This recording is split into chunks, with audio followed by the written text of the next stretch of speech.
Leo Cloutier is sponsored by Poster Fix.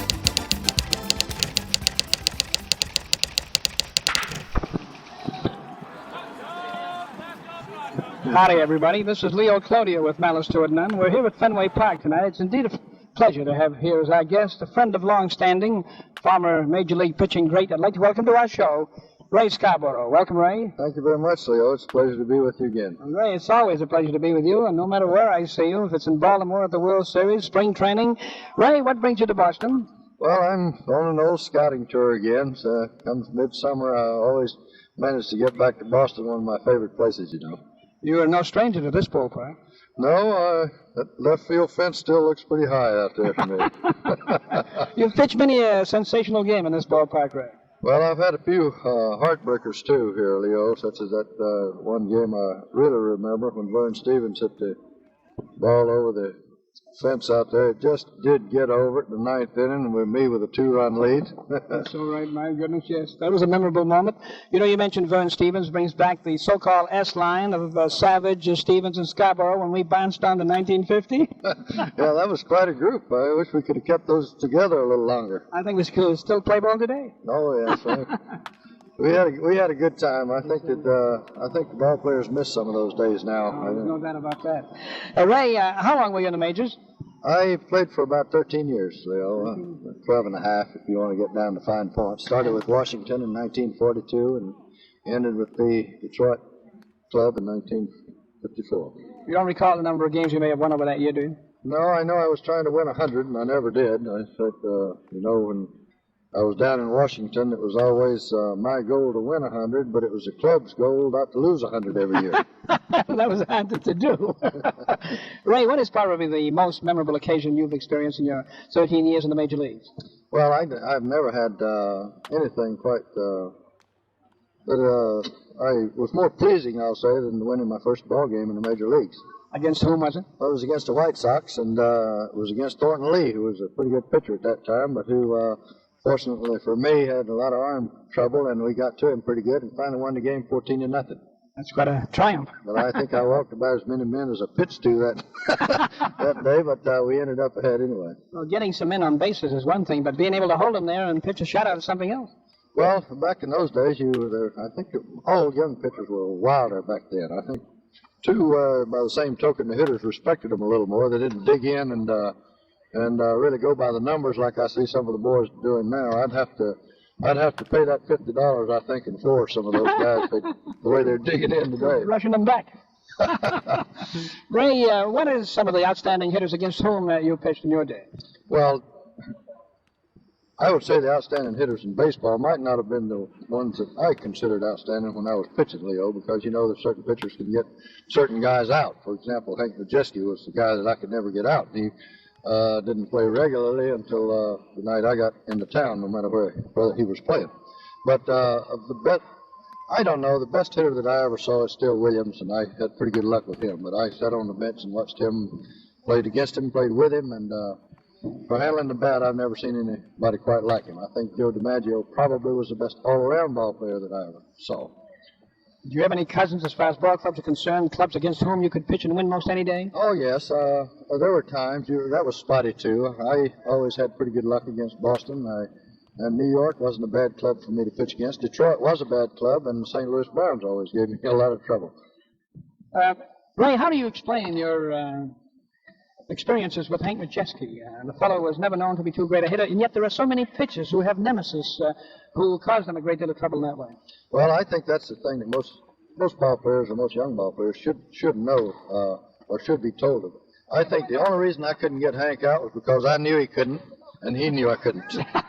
And I believe that was one reason that I had good luck with Ted. I think that he knew that he couldn't hit me, and I thought it very strongly too. So I think confidence, Leo, is what we're trying to talk about. It's so important in anything, isn't that right? There's no doubt about it, whether you're in business or whether you're in sports. Rae, you always had those three important factors in baseball. You had attitude, desire, and determination, and those that go a great deal, cover a great distance in making a player a star. Well, I think you have to have it. I think you can be a so-so ball player and get by without maybe all of those attributes or maybe one of them, but I think they're all necessary. I think you can look out here on the field every night and see that. So true. Do you think your ball players have changed very much compared to the day during which you played and today? Oh, no, I think they begin to learn to appreciate the better things, some of the things that we didn't have. I just came out of the clubhouse, for example, with a nice carpeted floor and a air-conditioned manager's room. We didn't have that. We had to be careful where we stepped. We didn't get our spikes hung in a crack or sit down and get a splinter or two. But I think ball players are as good or better than they were. I don't think there are as many as there was when I was playing because we don't have the leagues and the teams that are competing now. But all in all, I can't see that ball players are any worse than they were, and certainly because of the good playing conditions, the good playing fields, the lighting conditions, the gloves and things like that, I think they might have the edge overall on the old ball players. Ray, how do you account for the ball players today not being able to hit like Al Simmons used to, 390 and 388, and Luke Appling 388, and Teddy Williams 406 and 388, and guys of that caliber? I can't answer that except for the fact, Leo, the change in conditions. I think the slider, maybe as Ted Williams had said, is one of the great reasons for batting averages being lower. I think the traveling conditions may have something to do with it too, but I really don't know. I think that we've concentrated more in recent years on defense and pitching than we did before. And you notice every rule that's made is still made trying to curb the pitcher because the fans like to see runs. Well, that's why this is probably the most exciting baseball field in the United States right here. You're so right. One more question, Ray. What do you look for in scouting when you're out in the field? Looking for prospects or looking for weaknesses or strong points in players? What do you actually look for? Well, actually, when you're scouting, you look for what you need on your particular ball club. Now, in scouting for Baltimore, we have at various times different needs. We would like to come up with a couple of good young catchers now, or one good young catcher, although Oates seems to be coming along in fine form. But the average ball player, those three things that you mentioned a few minutes ago, if you can get desire and determination and a little aggressiveness from a ball player who has the natural ability to begin with, I think you've got the makings of a ball player. And Ray, to become a good ball player, another thing too, you have to play the game with a little bit of love, don't you think so? Luck, did you say? No, love. I think that's a pretty good combination. If you use love and luck, you've got a pretty good formula for success. I think you have to be lucky, and certainly you have to love it, Leo, because you spend too much time with it otherwise. You're so right. Bad on your family, the love for your family sometimes in later years may have something to do with your attitude toward baseball, because it comes a time when your family comes first, although a ball player can't say that for the first few years he's playing. That's all right. Ray, you're scouting for the Baltimore Orioles, a club which has been very successful in its quests and for pennants and World Series championships. What do you think is the outlook for the Orioles this year? Well, on paper, I think that we have the best ball club in the league, and we'd like to get a chance to play Pittsburgh again in the series, and looks like that they've got a pretty good chance to make it, and I think we have. We've got a good bench, and we have good young ball players that may be ready for that September drive, which I think this year is going to be more important. We're just hoping that maybe Lolich and some of those boys are going to pitch those 400 innings that they're talking about in September. I'm sure that he's going to begin to feel it.